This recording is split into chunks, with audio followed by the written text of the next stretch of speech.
The only and only way is AI.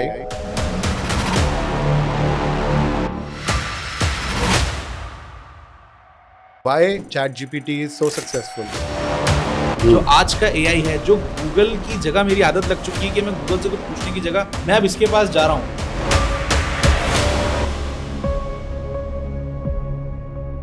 OpenAI ने एक heroes entry करी हुई है। They rethought the whole search problem. मतलब जो काम 6 लोग मिलके 2 से 3 हफ्ते में पहला ड्राफ्ट बना पाते थे, अब वो AI 45 मिनट में 95% एक्यूरेसी पे कर लेता है। हमें किसी की नौकरी छीनने का AI को कोई इंटरेस्ट नहीं है।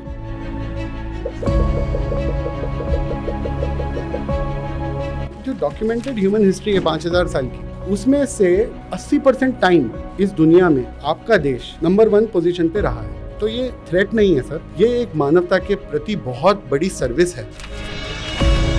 द इंडियन माइंड जो है वो बहुत ही वेल इक्विप्ड है by design to lead in the AI world.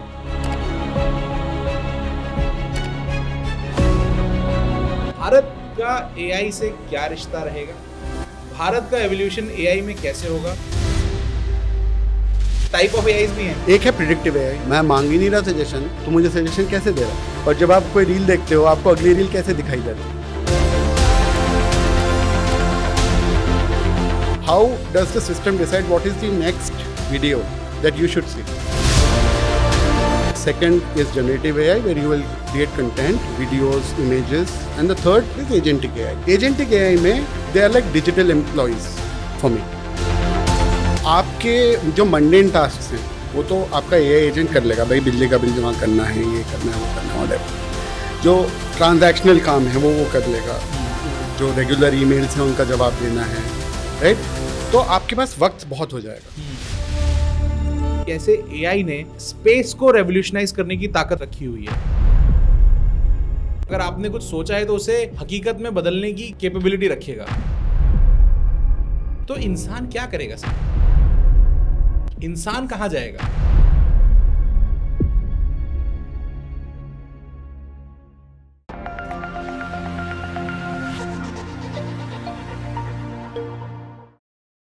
Amol जी, बहुत बहुत स्वागत है आपका जेके सुपर पॉडकास्ट में। आप हैदराबाद से दिल्ली आए हमें एक ऐसे बारे में बात करने के लिए, हमको कुछ ऐसा बताने के लिए जो आजकल दुनिया का एक नया ऑब्सेशन है, या रियलिटी है, थ्रेट है, या एक एम्पावरिंग टूल है। अभी हमें इसको समझना है, जानना है और इसकी गहराई में उतरना है। आप खुद इस सब्जेक्ट से इतनी करीबी से जुड़े हुए हैं कि जो नॉलेज आपके पास होगी आज वो हिंदुस्तान की जनता जान के शायद मस्त हो जाए। आज हम बात करने वाले हैं एक नए टॉपिक के बारे में, जो टॉपिक इंफ्रा से लेके, आपके खाने से लेके, आपके जीने से लेके, आपके लिखने से लेके, आपके रहने से लेके हर जगह आपसे जुड़ा हुआ है। टॉपिक है AI। आपने जगह जगह AI के बारे में बहुत हल्ला सुना होगा। AI ये है, AI आपकी नौकरी खा जाएगा, AI आपको, आप स्मार्ट है तो आप AI को यूज कर पाएंगे। बट एक्चुअली में AI है क्या, और AI कहां से शुरू हुआ, और AI आज की तारीख में कहां है, और AI कहां जा रहा है? तो इस यात्रा पे, इस जर्नी पे मैं ले चलूंगा आपको। लेकिन मैं कोई नहीं हूं, मेरे साथ जो गेस्ट हैं वो आपको एक्चुअल इनसाइट्स देंगे about this topic. So welcome to JK super podcast. Thank you so much sir. Thanks a lot for having me. I am very thankful कि आपने मुझे इस योग्य समझा कि मैं इस बारे में बात कर सकूं आपसे। जैसे कोविड के बाद इम्यूनिटी की एक हवा चली थी जी, और हर जगह बस वो घुसेड़ रहे थे मार्केटिंग की तरह इम्यूनिटी को। आजकल AI का फैशन चल रहा है जी। तो बहुत ज़रूरी है अपने हम सबको ये समझना कि AI है क्या जी। क्या वो कर सकता है, क्या वो नहीं कर सकता, क्या वो बहुत अच्छा कर सकता है, कहाँ उस पर हमको रिलाई नहीं करना है, और कैसे हम उसको एज अ चेंज अडॉप्ट करें, और जो वो चेंजेस आ रहे हैं हम उसको कैसे उससे आगे रहें, जिससे कि हम उसको लेवरेज करके उससे हारे ना, बल्कि उसको अपना यंत्र बना के, अपना इंस्ट्रूमेंट बना के हम और पावरफुल बने और समझ बने। That is why we all need to understand it. हमें उसको समझना भी है और हमें उसे यूज़ करने के लिए अपने आप को केपेबल बनाना है। तो अगर आज हमारी बातचीत सुन के हमारे देश में हमारे जो श्रोता हैं वो अपने आप को थोड़ा सा क्लियर महसूस करें तो हमारा our job here is done.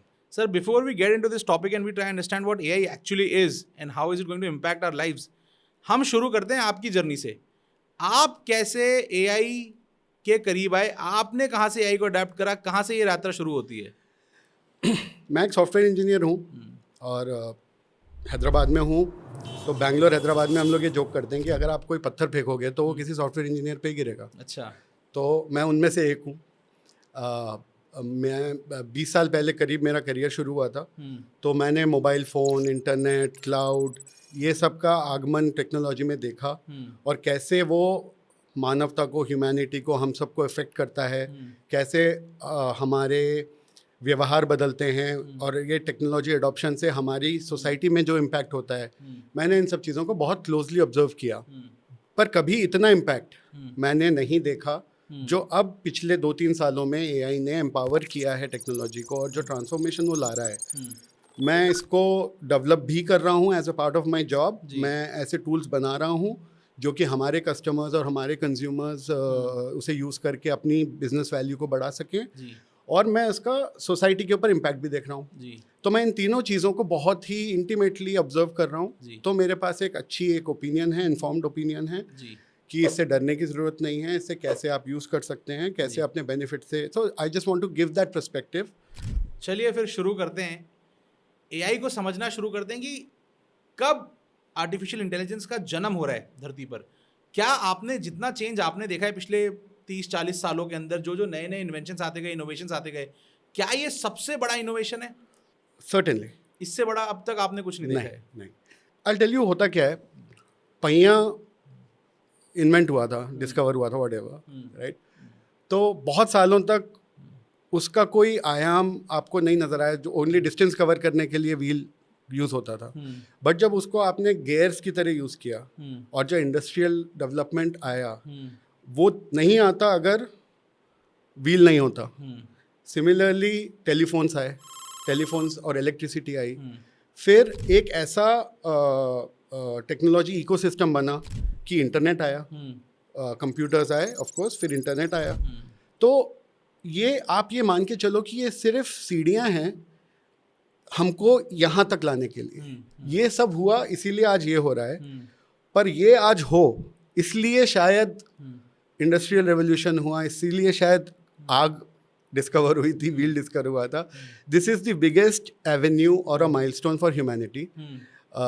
मैं ऐसा मानता हूँ कि अगर ह्यूमैनिटी को अपने आप को रिडीम करना है, जो इस प्लैनेट पे गलत चीज़ें हुई हैं, जो पोल्यूशन, ये और जितने भी इकोलॉजिकल डिज़ास्टर्स हुए हैं, इन सब से हमको अगर अपने आप को रिडीम करना है, अगर ह्यूमन स्पीशीज़ को एक मल्टी प्लैनेटरी स्पीशीज़ बनना है, all the vices of humanity, if they have to be fixed, the only way is AI, and AI becoming true sense में सच्चा और honest, not backed by human greed। तो human greed की वजह से हमारा planet इस जगह है, और अगर उससे हमको conquer करना है, उससे अगर humanity को उससे बचाना है, तो एक pure and honest AI system ही वो कर सकता है। बहुत सारी चीज़ें हैं इसमें, फिलोसफी भी है इसमें, टेक्नोलॉजी भी है, हर रास्ते पे चलेंगे। But let's hold that thought. Let's start with कि एआई का थॉट जन्म कहाँ से ले रहे हैं, क्या किसने सोचा, कहाँ से इसकी शुरुआत हो रही है, और जब सोचा गया तो किस हद तक सोचा गया? सर, होता क्या है, कुछ चीज़ें जब आप शुरू करते हो, आप उसको वो सोच के नहीं शुरू करते, पर उससे वो चीज़ें निकल आती हैं। फैक्ट ये है कि एक एलन ट्यूरिंग करके हमारे साइंटिस्ट हुआ करते थे। He was the person who thought of this concept पहली बार कि मशीन इंसानों की तरह सोच सकती हैं। अच्छा, क्या सोच सकती हैं? और जब कंप्यूटर्स आए, उनका ओरिजिनल इन्वेंशन हुआ ही इस पर्पस के लिए था कि वो इंसानों की तरह सोच के उनका काम कर पाए। ओरिजिनल वजह यही थी कंप्यूटर्स की। पर जो टेक्नोलॉजी थी उस समय, 8086 चिप्स थे, प्रोसेसर्स बहुत वीक थे, मेमोरी नहीं थी। आप मानोगे नहीं, एक गोदाम जितना बड़ा पहला कंप्यूटर था। It was a warehouse. One computer was as big as a warehouse. And what could it do? It could do addition, multiplication, basic arithmetic. 1970s में नासा ने पहला मैन मिशन भेजा था space में। They used much less computational power जो आपके हाथ में है इस समय. Your mobile phone is much more powerful then the first space mission जो पूरा नासा का कैलकुलेशन यहाँ से मून की ट्रैजेक्टरी ये वो दुनिया भर का कैलकुलेशन उन्होंने करा with using tools which are much much inferior to your mobile phone. मेरे हाथ में कंप्यूटेशनली और टेक्नोलॉजिकली इतनी ताकत है जितना नासा के पहले मिशन से ज्यादा ताकत है. आप ये कह रहे हैं? यस, कमाल. Yes, right. बट जो ओरिजिनल इंस्पिरेशन था हमारा कंप्यूटर्स बनाने का, ह्यूमैनिटी का, वो यही था कि they would like to replace human beings in a way कि वो decision making, work, choices, calculations ये सब कंप्यूटर खुद कर सके. बट हमारी टेक्नोलॉजी उतनी कॉम्पिटेंट नहीं थी. हमारा प्रोसेसिंग स्पीड, मेमोरी, ये सब चीज़ें उतना कॉम्पिटेंट नहीं था. तो वो ठंडे बस्ते में चला गया वो एक इनिशिएटिव. पर एक टेस्ट बनाया एलन ट्यूरिंग ने, उसे ट्यूरिंग टेस्ट कहते हैं. तो वो उसका ये औचित्य था कि अगर मैं एक सिस्टम से इंटरेक्ट कर रहा हूँ तो मुझे ये ना पता चल सके कि मैं इंसान से डील कर रहा हूँ या मैं कंप्यूटर से डील कर रहा हूँ. ये एक बेंचमार्क बना कि can computers be as competent as humans. कोई उसे नहीं मीट कर पाया. फिर 1970s में फिर से होड़ लगी कि क्या हम कर पाएंगे, नहीं कर पाया. 1990s में फिर से होड़ लगी. 1990s में हम लोग यहाँ तक पहुँच गए थे कि एक IBM का डीप ब्लू करके एक कंप्यूटर सिस्टम था. उसने गैरी कैस्परोव, एक वहाँ का रशियन चेस जीनियस था, उसको पहली बार चेस में हराया. ये कहानी मैं आपसे सुनना चाहूँगा. हाँ, देखिए चेस क्या होता है. I am myself digressing a little bit, but chess क्या होता है? 64 squares, right? बहुत ही fixed चाल चल सकता है मोरा. तो अगर आप probabilistically या mathematically उसको सोचो तो आपकी जो बिसात है, आपका जो बाजी है, उसमें आप कुछ 100-200 मूव्स एक बार में ले सकते हो. यानी अगर आपके मोहरे ब्लॉक्ड हैं तो आप चल ही नहीं सकते. तो आप जितने मोहरे चल सकते हो उन सब में से क्या सबसे अच्छी चाल है आपकी, आप खुद इसी तरीके से गेम खेलते हो.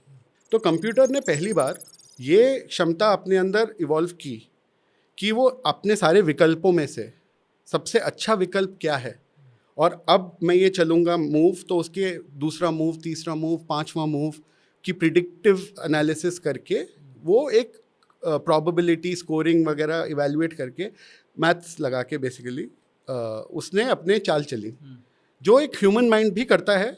आप भी जब शतरंज खेलते हो, कोई भी जब शतरंज खेलता है तो वो जीतने के लिए जो उसको लगता है कि सबसे अच्छा विकल्प है, तो वो इतना अच्छा मैच्योर हुआ पहली बार कंप्यूटर कि वो एक इंसान को हरा पाया.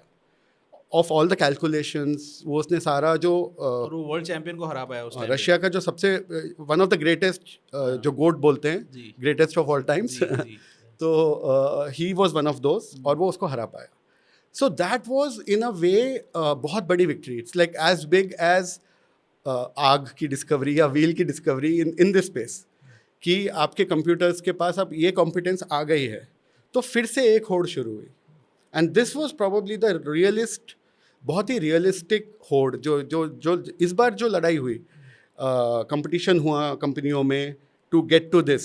ये एक मेजर ब्रेक थ्रू पॉइंट था. बहुत बड़ा. ये चेस का गेम एक मेजर ब्रेक, बहुत बड़ा. आपको लगता होगा कि एक गेम, एक मशीन जीत गई, पर इससे जैसे बोलते हैं न्यू नॉर्मल सेट हो गया कि अब ये बेंचमार्क है, इससे नीचे तो अब हम नहीं जाएंगे, अब इसके आगे बढ़ेंगे.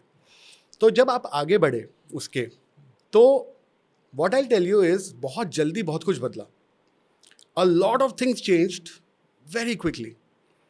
Or the speed of change, the rate of change is so rapid उसके बाद से कि एक ऐसा इन्फ्लेक्शन पॉइंट आएगा जो कि अब हमारे भविष्य में होगा, जब हम इसकी कल्पना भी नहीं कर पाएंगे कि बदलाव इतनी तेज़ होगा. आई थिंक जो ह्यूमैनिटी में AI को लेकर डर है, वो सब उस दिन से डरते हैं. एक तरीके का एक कि जब हमें पता ही नहीं कि इसके आगे मशीन्स आपस में क्या डिसाइड कर लेंगी, उनको क्या लगेगा कि किस तरीके का सॉफ्टवेयर बने, किस तरीके के एप्लीकेशंस बने.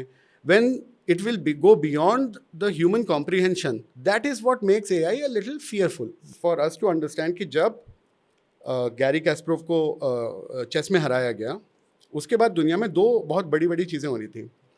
एक तो .com बबल आ चुका था, where lot of people lost a lot of money and people were losing, finding new avenues to invest in technology space, right?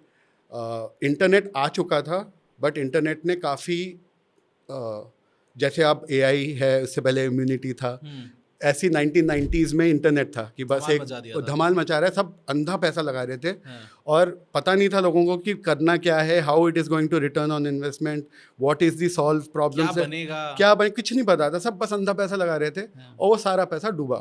.com bubble आया and everybody lost a lot of money, stock markets crashed, real estate crashed, and then people realize कि यार ये अंधे पैसे को नहीं लगाना है, we have to solve some very specific problems, उसमें हम इन्वेस्ट करेंगे. That's when Google of the world became popular, Yahoo, and there were some real good companies back in the day जो उस समय पॉपुलर बनी और उन्होंने इंटरनेट के अंदर क्रांति लाए, right. The second thing that happened was communication technologies and computational technologies.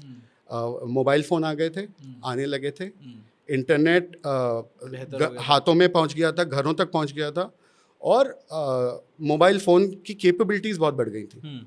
तो एक क्रांति आई थी कि जो आपके स्कूल की लैब में कंप्यूटर होता था और उस पर इंटरनेट होता था, नाउ दैट बिकेम कि आपके घर आ गया इंटरनेट, उसके बाद आपके फ़ोन तक आ गया इंटरनेट. तो एक्सेस एंड कंप्यूटेशन दोनों blew up and that was because lot of investments went into that space. So now we have to appreciate. हमको एक मोमेंट लेके मैं आपको ये समझाना चाहता हूँ कि गूगल कैसे गूगल बना, राइट. उससे हम ये समझेंगे कि गूगल के आगे GPT क्यों इतना सक्सेसफुल है, राइट. उसके लिए हमें एक 5 मिनट में ये समझना पड़ेगा why is Google, it was the world leader all along, it may still continue to be the world leader, we don't know, but उसका साम्राज्य कैसे बना और वो क्यों इतना साम्राज्य पुख्ता है, right. So the way Google works is it's a search engine. तो सर्च इंजन कैसे चलता है कि इट्स लाइक बेसिकली उसने इंटरनेट पे जितने भी वेब पेजेस हैं, पब्लिकली अवेलेबल जो डेटा है, जो विकीपीडिया है या जो अलग अलग ब्लॉग्स हैं, वेबसाइट्स हैं, वेब पेजेस हैं, इसने उन सब को एक तरीके से पढ़ लिया और उसमें कौन सा शब्द किन पेजों पे अपीयर होता है उसकी एक उसने डिक्शनरी बना ली. उसको ऐसे समझ लेते हैं कि एक वर्ड है जो एक वेब पेज पे होता है, उसने उल्टा उसका बना लिया कि ये वर्ड इन पेजेस में, इन 20 पेजेस में, 10 पेजेस में यूज़ होता है. तो उसने एक तरीके की डिक्शनरी बना ली, डायरेक्टरी बना ली, एक टेलीफोन डायरेक्टरी टाइप का एक उसने डेटा स्ट्रक्चर बना लिया. लोग पोल्यूट करने लगे थे सर्च रिजल्ट्स को. अब जैसे मैं आपको चाहता हूँ कि आप अगर क्रिकेट के बारे में सर्च कर रहे हो तो आप मेरे पेज पे आओ, तो मैं अपने पेज पे क्रिकेट को ना 200 बार लिख दूंगा. Cricket is a great sport, cricket, जैसे गाय पे निबंध लिखते थे, राइट. ये जब कुछ नहीं आता तो गाय हमारी माता है, ऐसे. तो कई लोगों ने घटिया घटिया से पेज बना लिए, क्रिकेट का वर्ड खूब बार लिख दिया, तो वो सब सर्च इंजन पे पहले आने लगा. फिर गूगल को लगा यार ये तो लोग हमारा सिस्टम को मैनिपुलेट कर रहे हैं, तो उन्होंने फिर और उसको एनहांस किया कि अथॉरिटी पेजेस क्या होते हैं. वो तो बहुत टेक्निकल, बट वो इंक्रीमेंटल थे, यानी छोटे छोटे कदम थे, वो एक नई सोच नहीं थी. तो उन्होंने इम्प्रूव किया अपने सर्च एल्गोरिथम को. तो गूगल धीरे धीरे केम अप टू दैट कि अब वो वेब पेजेस समझने लगे थे और वो यूज़र प्रोफाइलिंग भी करने लगे थे. तो और सिस्टम को जो मैनिपुलेट कर रहे थे उन्होंने उसको प्रिवेंट किया. तो उन्होंने ये कोशिश करी कि वो अपने टूल्स बनाए जिससे कि एक तरीके का ऑर्डर इंटरनेट में आए. तो which was both a service and also एक हेगेमनी बोलते हैं, यानी जो इंडस्ट्री के दिग्गज होते हैं वो फिर डंडा लेके चलते हैं कि भाई हम बताएंगे कि क्या काम कैसे होगा. तो उसको दोनों ही तरीके से देखा जा सकता है, but it cleaned up internet to a great deal and it brought a lot of order to internet. तो काफ़ी व्यवस्था आ गई इंटरनेट में. तो and then Google was ruling the roost, they were the leaders of the world, they still are, right.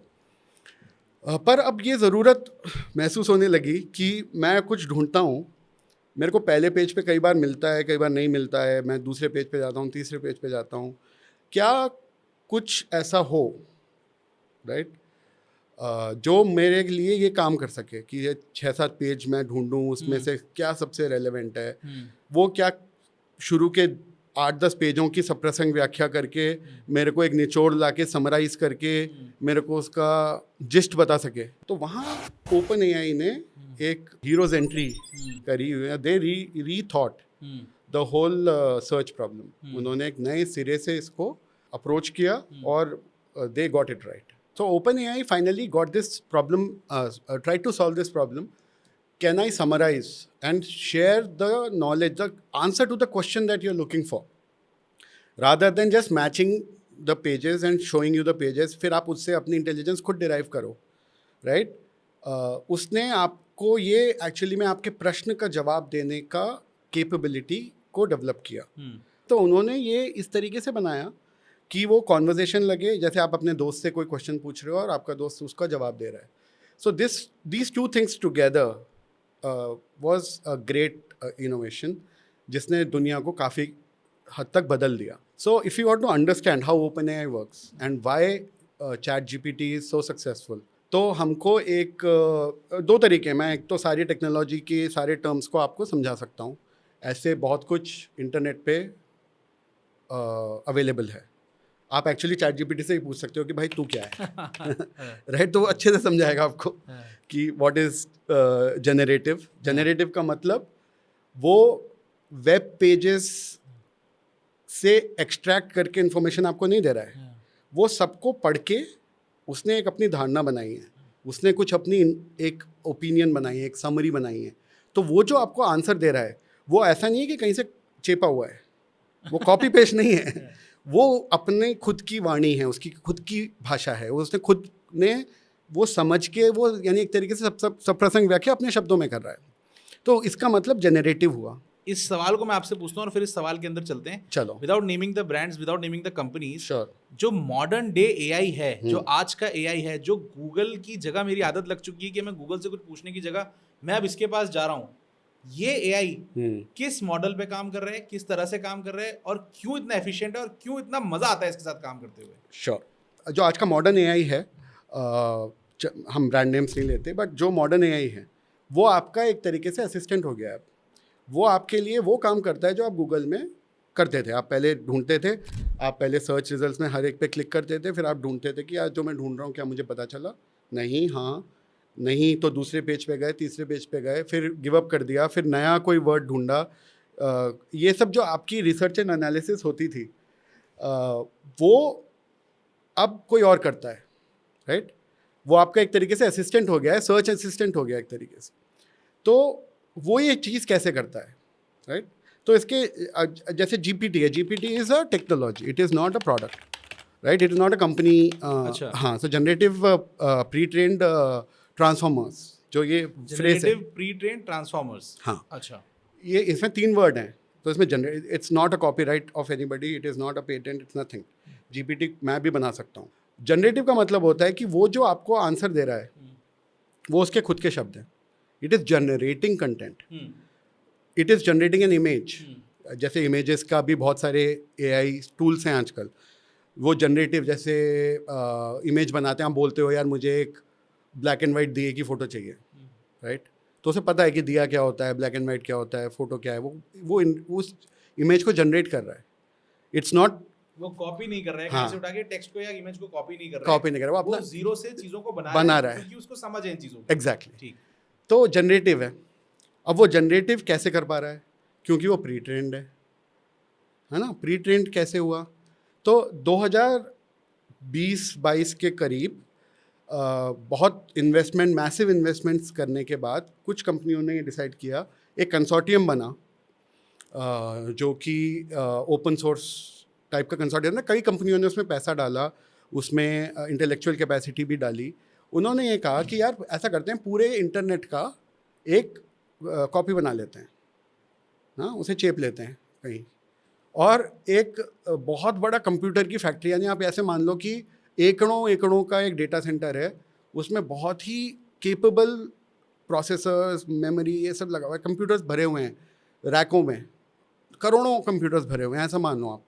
और उसको आपने ये बोल दिया कि भाई ये रहा इंटरनेट पूरा, उसकी कॉपी, और it was about 570 GB worth of data, and कुछ एक सॉफ्टवेयर लिख दिया और बोला कि भाई तू इसे रट ले, तू पूरा इंटरनेट रट ले, उसके लिए कई महीने लगे।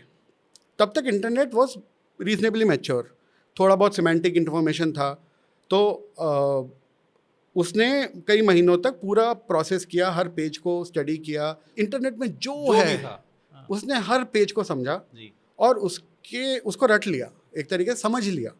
अभी तक इंटरनेट पे डायरेक्टरी बन रही थी गूगल की कि कौन सा शब्द कहाँ यूज़ हुआ है, बस। अब उन लोगों ने पहली बार उसे समझा, अच्छा इसमें ये बात हुई है, इसमें ये बात हुई है, अच्छा हैरी पॉटर की नॉवल में ऐसे लिखा हुआ है, या शेक्सपियर ऐसे लिखता था, राइट। तो उसने ये सब चीज़ों को समझा। अब अगर आप उसके मैथमेटिक्स मॉडल बनाएं, उसने उसको एक तरीके से एक इस तरीके की भाषा में कन्वर्ट कर लिया जो उसको समझ में आती है। अब आप उससे कोई क्वेश्चन पूछते हो तो वो उस क्वेश्चन को भी उसी फॉर्मेट में कन्वर्ट कर देता है जिसमें उसको समझ में आता है, और उसका जो नियरेस्ट आंसर है जो उसने समझा है, अब वो आपको उसका जवाब देता है अपनी समझ से, राइट। तो वो उसे कॉपी पेस्ट नहीं कर रहा है, उसने जो उससे एक्सट्रैक्ट किया है इंफॉर्मेशन और नॉलेज, तो वो इल्यूजन ऑफ इंटेलिजेंस है। This intelligence that it has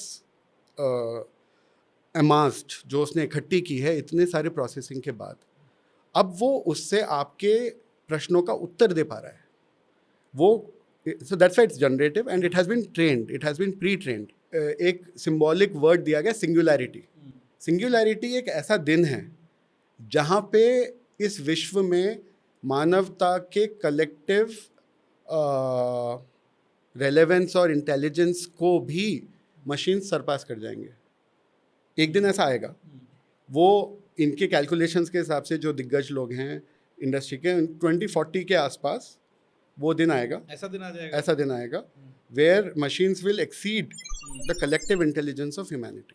but it's a hypothetical day, यानी ऐसा कोई पता नहीं आएगा नहीं आएगा, तो वो प्रलय का दिन होगा या वो एक नया सवेरा होगा, we don't know, I mean how the world will be at that time. But ये कॉन्सेप्ट हुआ है। इंटेलिजेंस आज हमारे रोज़मर्रा की ज़िंदगी में obviously AI is a beautiful tool और वो इंटेलिजेंस हमको देता है, राइट। बट उस दिन, जिस दिन इंटरनेट पे जो उन्होंने कॉपी बनाई थी, स्नैपशॉट बनाया था, उसमें जो पोल्यूशंस थे, वो पोल्यूशंस उसकी इंटेलिजेंस में भी एग्जिस्ट करते हैं।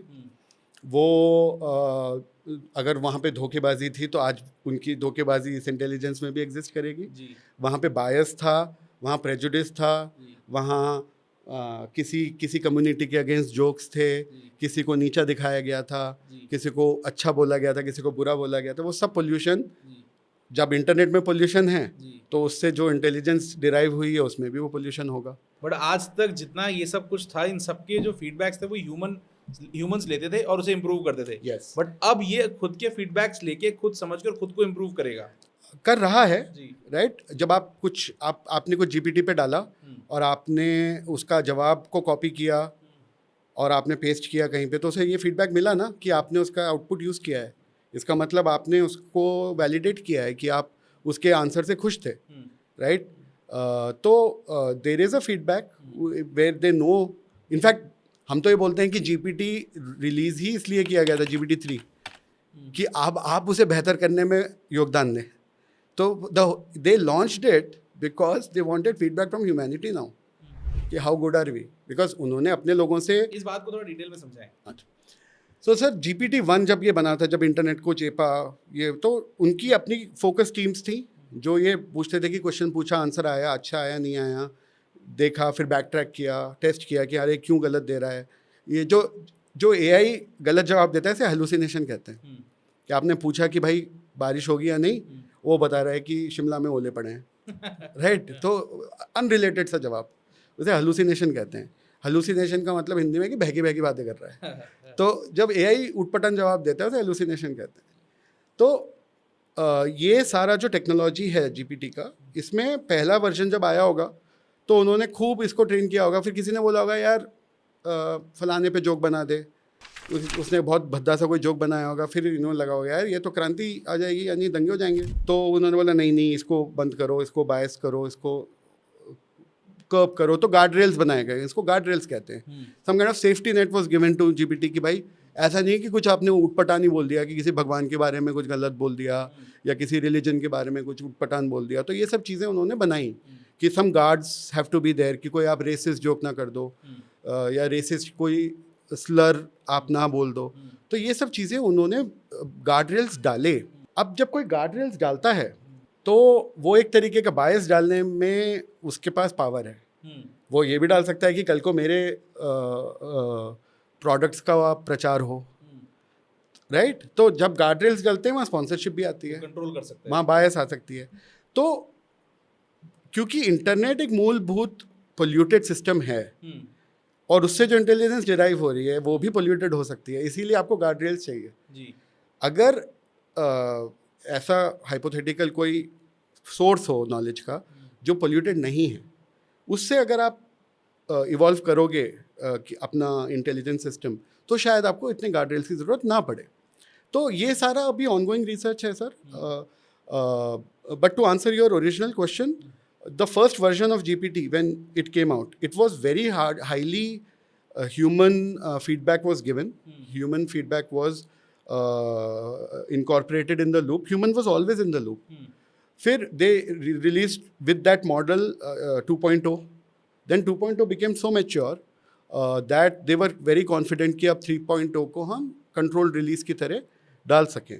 अब वो controlled release आपकी सेवा करने के लिए भी हो सकता है या आपको you are the human in the loop, कि अब आप अपने क्वेश्चंस को ढूंढ रहे हो तो आप उससे समझ रहे हो, आपको अच्छा लगा, इसका मतलब उन्हें पता चल गया कि they are doing a good job. किसी कोई चीज़ आपको अच्छी नहीं लगी तो उसका भी वो फीडबैक लेते हैं, then now you are actually helping it evolve further.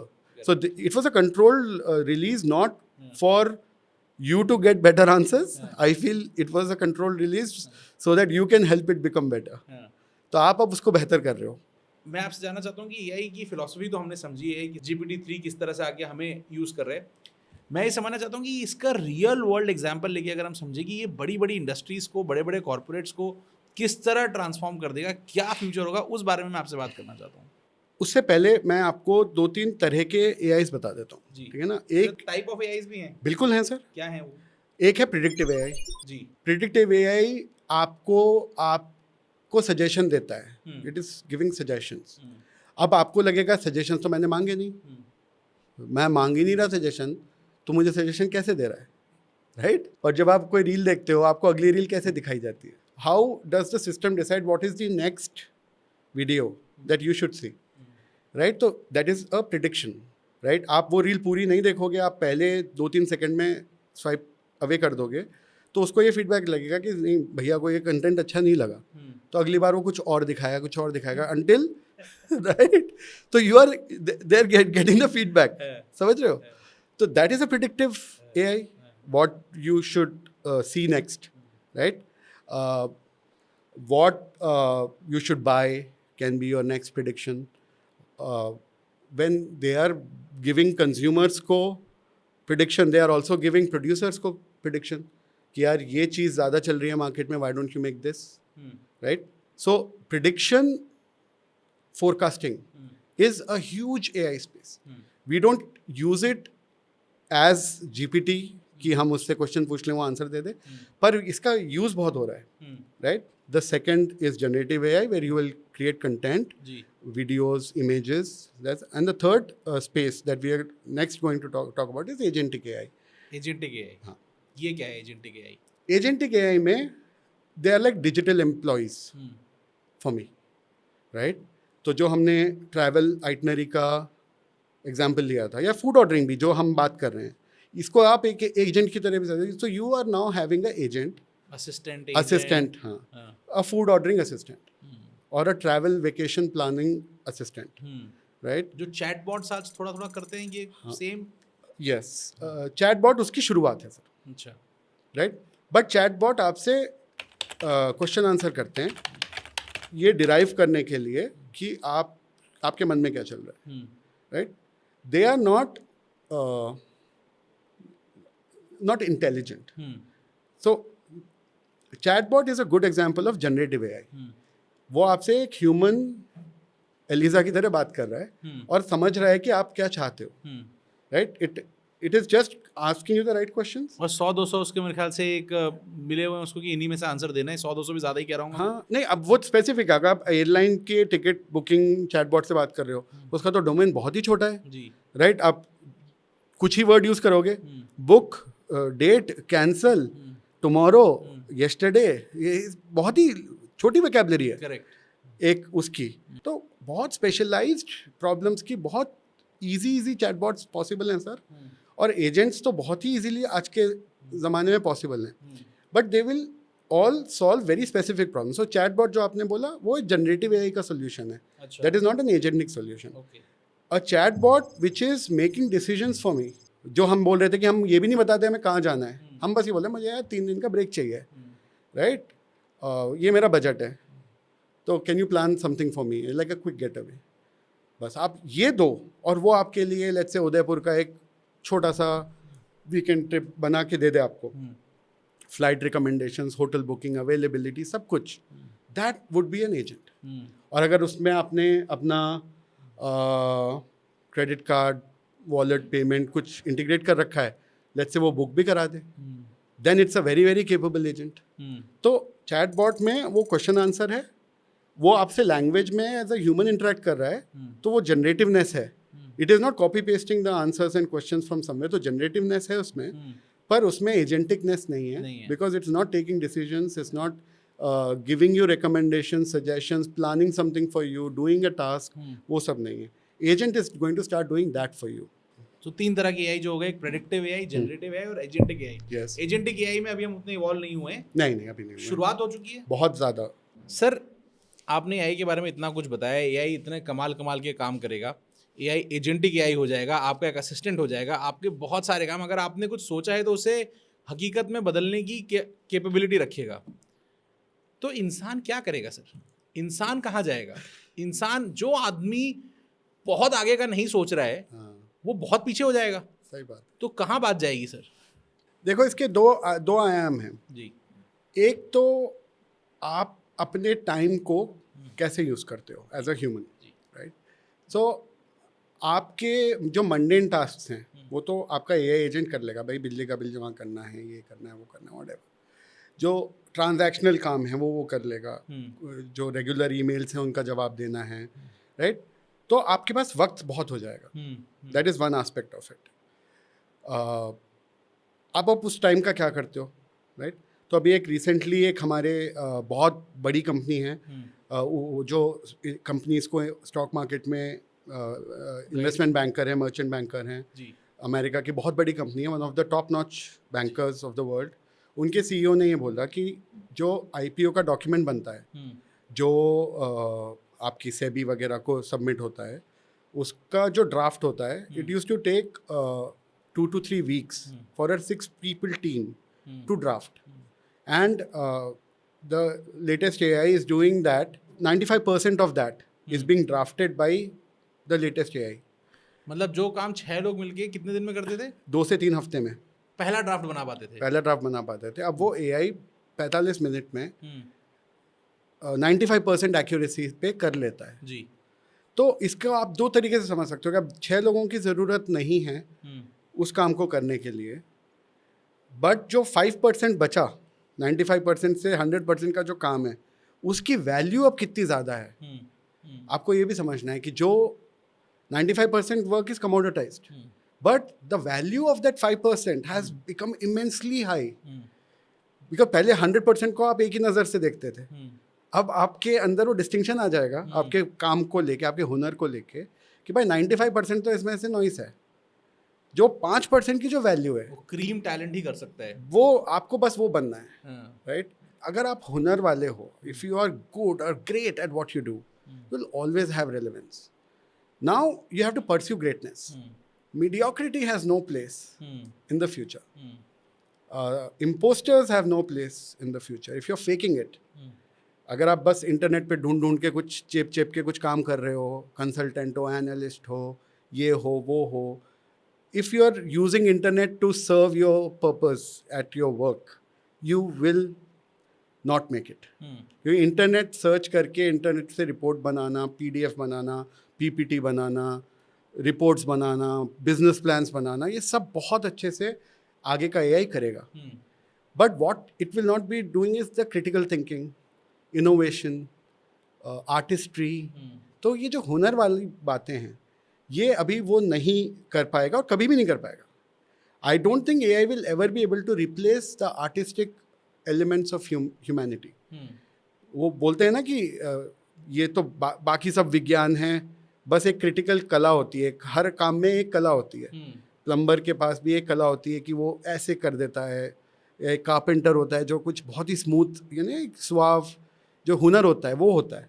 तो अब उसकी इकोनॉमी बनने वाली है. बहुत जल्दी commodity work will be subcontracted to AI, but the critical components of your job will suddenly become X factor होता है. yes. वो जो आप हल्का सा आउट ऑफ द बॉक्स सोच लेते हैं, बिल्कुल, और पूरी चीज को आप इम्प्लीमेंट कर पाते हैं, वो आज कल को वो बहुत बड़ी करेंसी होने वाली है. बहुत बड़ी करेंसी होने, बिग टिकट करेंसी होने वाली है. और उन्हीं लोगों की तूती बोलेगी जिनके पास वो एलिमेंट्स हैं, वो ह्यूमर है. अब AI can never bring humour into their content. वो जोक सुना देगा आपको क्योंकि इंटरनेट पे जोक के कुछ पेजेस उसने छापे होंगे, राइट, उसने पढ़े होंगे, समझे होंगे, whatever. But that's not humour.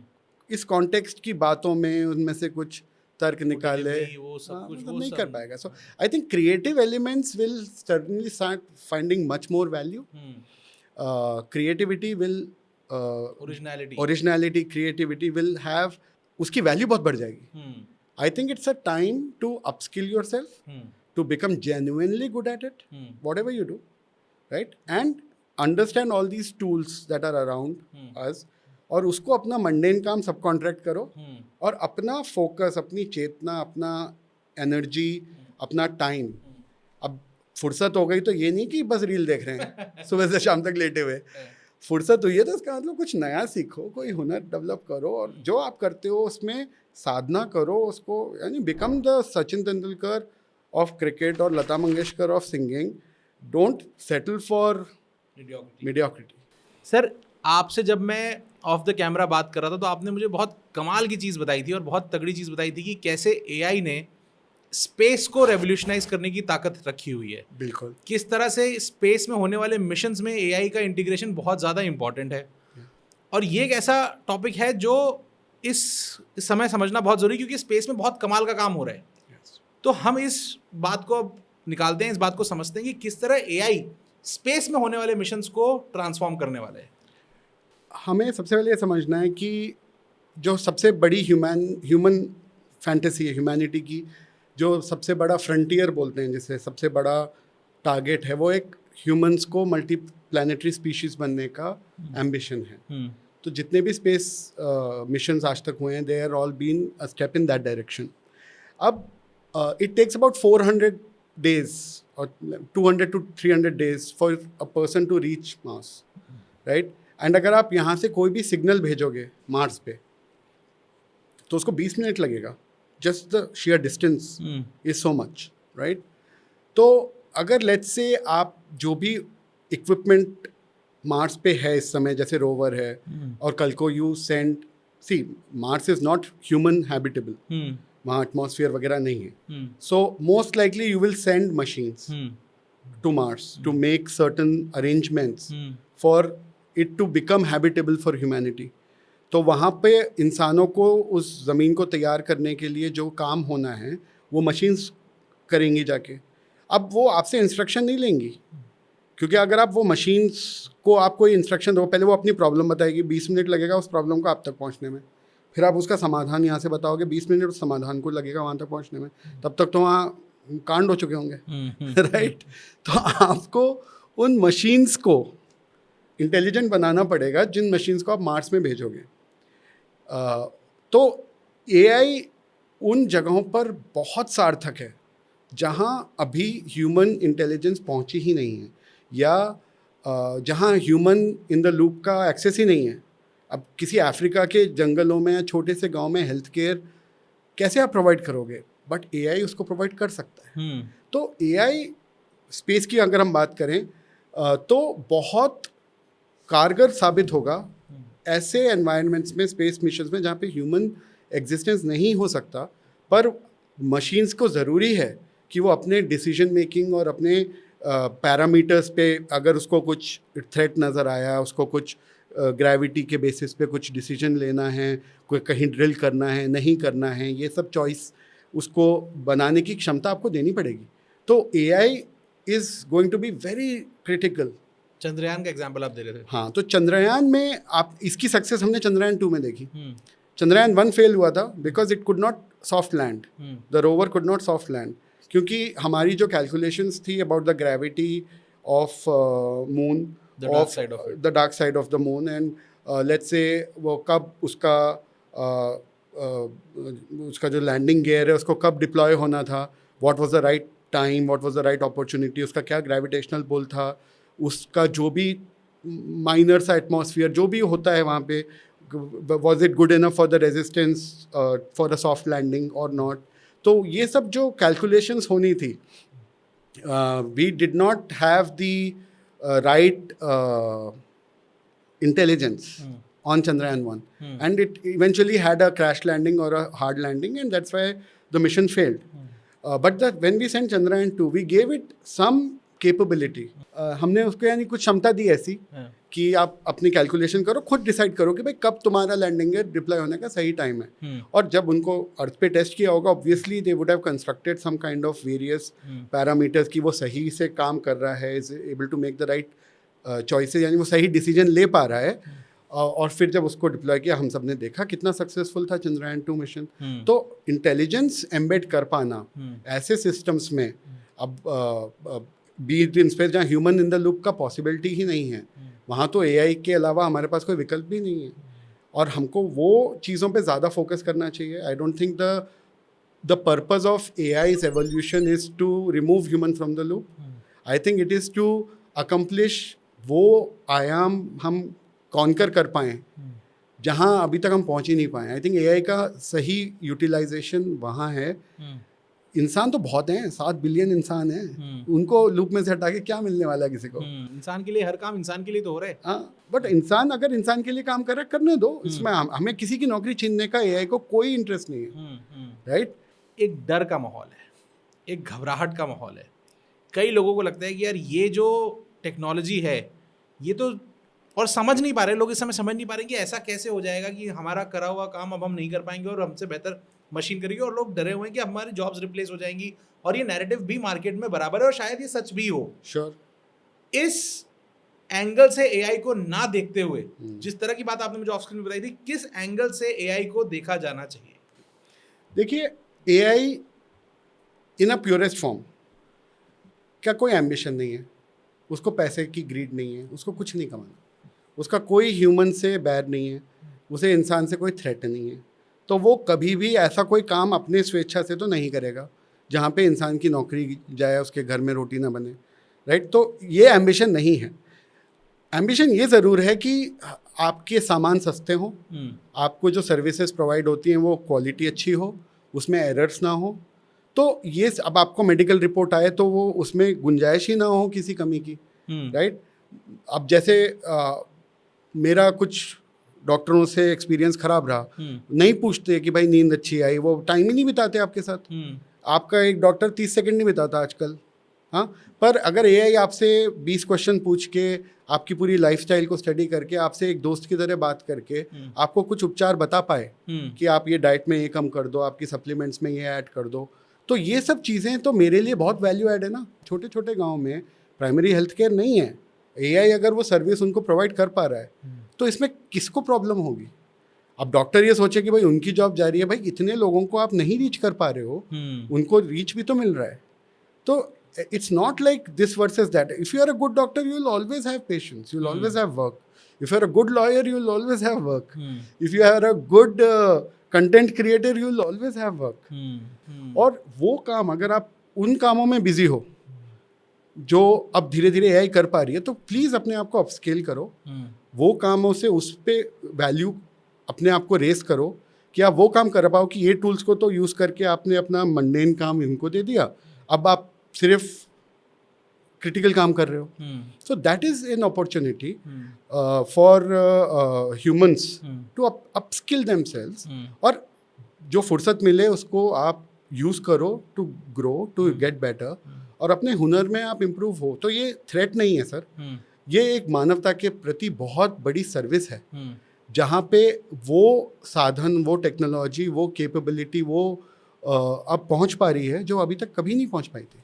एक ऐसा व्यक्ति जो किसी मुकाम पे है, अगर वो चीटर है, अगर वो गलत इंसान है, गलत इंटेंशन से काम करता है, तो और अपनी नॉलेज में, अपने डोमेन में मीडियोकर है, उसमें वो बात नहीं है, उसका नुकसान होगा, ये तो हम समझ सकते हैं। बट उनका क्या, जो बच्चे आज बड़े हो रहे हैं, जो आज किसी मुकाम पे नहीं है, जो मीडियोक्रिटी की तरफ जा सकते हैं, उनके एफर्ट्स में कमी आने वाली, क्योंकि अब एआई उनको रिप्लेस करने वाला। पहले जो हम होमवर्क करते थे, जितनी मेहनत हम करते थे, हालांकि हमने कोई खास मेहनत की नहीं, बट फिर भी जितनी मेहनत हम करते थे अपने काम को अचीव करने के लिए, आज वो काम अगर इसी लेवल पे सॉल्व जल्दी हो जाया करेगा, आसानी से हो जाया करेगा, तो ये बच्चे कैसे वो कल्टीवेट कर पाएंगे, वो माइंडसेट कल्टीवेट कर पाएंगे, जिससे ये वो इंडिविजुअल बने जो चीटिंग ना करे। बहुत अच्छा प्रश्न है आपका जी। मैं इसका थोड़ा सा फिलोसॉफिकल सा आंसर देता हूँ जी, ठीक है ना। जब हम ग्रो अप हो रहे थे अर्ली 90s में, right, 90s kids, I think we are all 90s kids, तो हम लोगों को जब अखबार में कोई मुश्किल शब्द दिखता था तो हम उसको कैसे समझते थे? हमारे पास फ़ोन तो नहीं था जी, कुछ लोगों के घर में डिक्शनरी भी नहीं होती थी जी, तो हम उसको लिख लेते थे किसी नोटबुक में कि कल जब स्कूल जाएंगे वहाँ पे डिक्शनरी में से इसका वर्ड खोजेंगे। तो आपकी वोकैबुलरी ऐसे धीरे धीरे इम्प्रूव हुई। अब आपके पास फ़ोन है, आप फटाफट आपको मतलब समझ में आ जाता है। तो मतलब समझना या इंग्लिश की वोकैबुलरी अच्छी होना अब स्किल का मापदंड नहीं है, पर आप उस वर्ड से पोएट्री लिख सकते हो या नहीं, अब वो ज़रूरी हो गया है। आपकी वोकैबुलरी अच्छी है तो आप उससे बोल क्या रहे हो? आप किसी को हंसा पाते हो, आप किसी को ज्ञान दे सकते हो। हम जैसे बात कर रहे हैं, अगर हम किसी को कुछ सिखा पाए, समझा पाए, तो वैल्यू अब उस चीज़ की हो गई है। अब आप क्या बोल रहे हो वो ज़्यादा सार्थक हो गया है दैन कि यार हम तो, यानी शशि थरूर जी बहुत अच्छा बोलते हैं, उनकी वोकैबुलरी भी बहुत अच्छी है, but if it was just about the vocabulary it wouldn't make the cut now. Correct. You also need to have great things to say. So now जो कमी आपके विचारों में है उसको आप अच्छी वोकैबुलरी से ढक नहीं पाओगे। तो अब आप अपने नॉलेज के पीछे छिप नहीं सकते, अपनी कमज़ोरियों को नॉलेज के पीछे छिपा नहीं सकते। तो वो मेकअप धुल जाएगा सबका, अब आपका असली चेहरा दिख जाएगा। तो you have to really become original thinker, person with good meat, with a good subject, rather than just covering it up with jargons. Intellectual brilliance की तो चलिए एक नई जगह बनेगी। फिजिकल स्किल सेट की क्या वैल्यू हो जाएगी? सर सबसे ज़्यादा आई think it is the economy of physical labour is coming back. अगर आप फिजिकल दुनिया में कुछ चेंज ला सकते हैं, आप खाना बना सकते हैं, आप प्लम्बिंग कर सकते हैं, कारपेंट्री कर सकते हैं, आई थिंक इन लोगों की वैल्यू बहुत बढ़ने वाली है। फिजिकल चेंज दुनिया में लाने वाले लोग, नर्सेज, हेयर कटिंग पीपल, इन सब लोगों की बहुत डिमांड बढ़ेगी। People who are just talking और doing soft work, I think will need to upscale themselves and start doing things which I would rather be a coffee maker and a very good coffee maker or a chef than I would be probably a tax consultant. Right? तो आपको अपने जो young बच्चों की आपने बात की है, आई थिंक उन लोगों को फिजिकल वर्क, रियल वर्क की वैल्यू करनी चाहिए, अपना हुनर एक डेवलप करना चाहिए, not only be talking about solving tech problems and all. Of course, if you're a good software engineer, you'll always find work.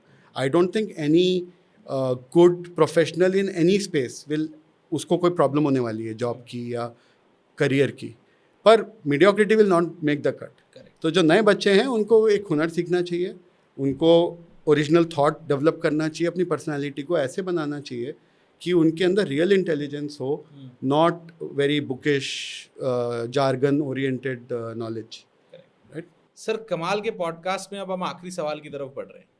आखिरी सवाल ये है कि हम जिस देश में रहते हैं, कमाल का देश है, भारत का एआई से क्या रिश्ता रहेगा? भारत का एवोल्यूशन एआई में कैसे होगा? और भारत किस तरह इस टेक्नोलॉजी को अडेप्ट करके दुनिया में वहाँ पहुँच सकता है जहाँ हम पहुँचना चाहते हैं? बहुत ही अच्छा क्वेश्चन है सर, और हम सब देशभक्त हैं और हमको समझना है कि कैसे हम इस ट्रांसफॉर्मेशन को यूज़ करें। तो मैं दो बहुत ज़रूरी चीज़ आपको समझाना चाहता हूँ। सबसे इम्पॉर्टेंट चीज़ ये है कि जब जब टेक्नोलॉजी शिफ्ट हुई है दुनिया में, तब तब नए कंट्रीज़ और नई कंपनीज़ को एक मौका मिला है लीडर बनने का, राइट? तो जब इंटरनेट आया तो इंडिया और इंडियंस का जो माइंड है, थॉट है, जो उनकी स्किल है, वो पूरी दुनिया में फैली। We became the knowledge workers of the world, we the whole army, right?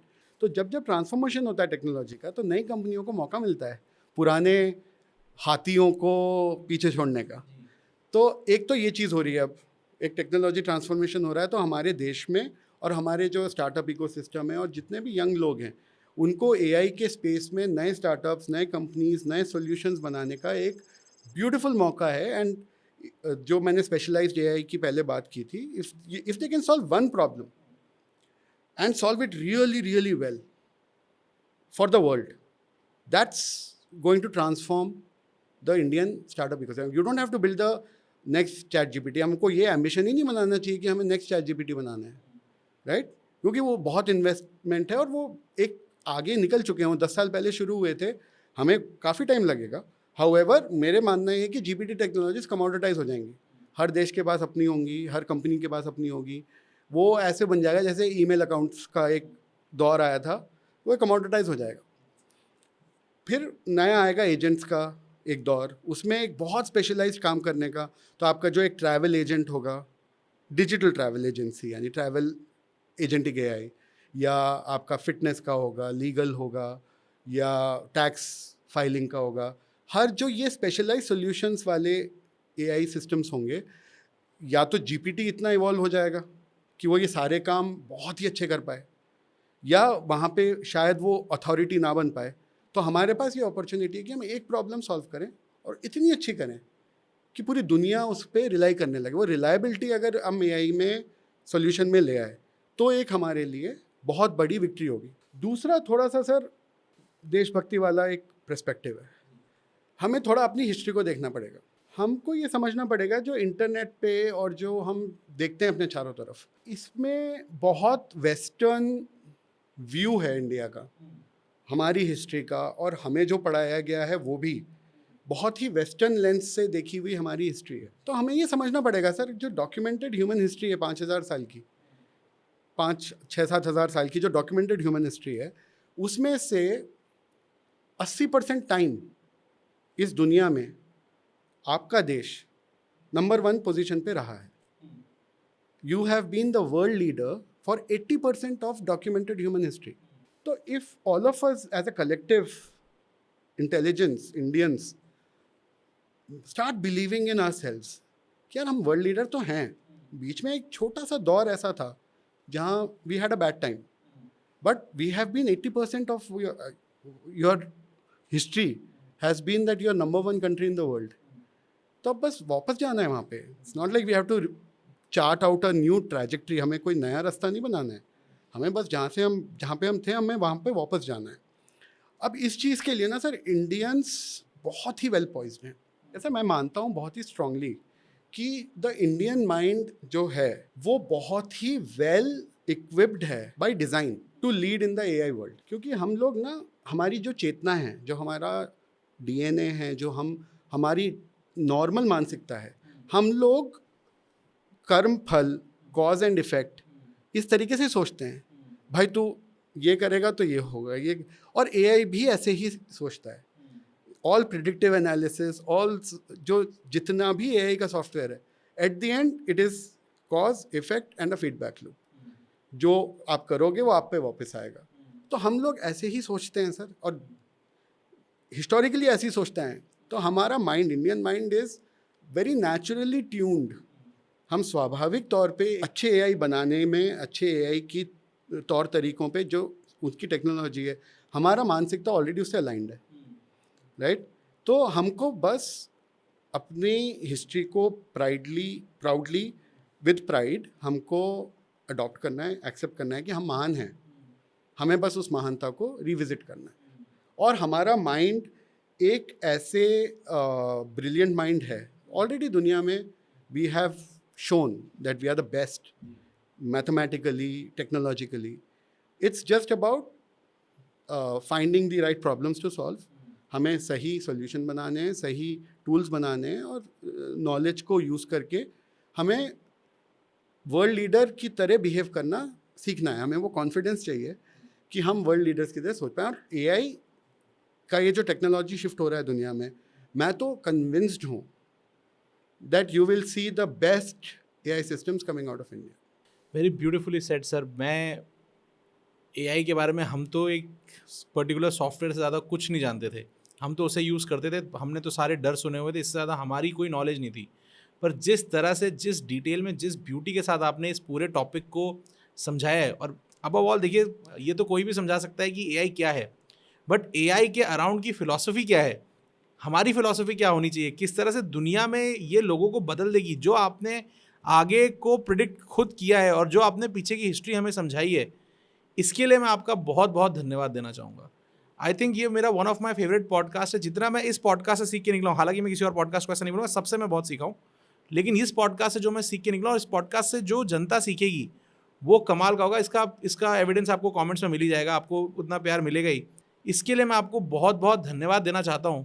Thank you so much for doing this with us, and thank you for coming on JK super podcast. Thanks a lot Rajan, and thanks for your team. I am very thankful for this opportunity कि आपने मुझसे बात किया।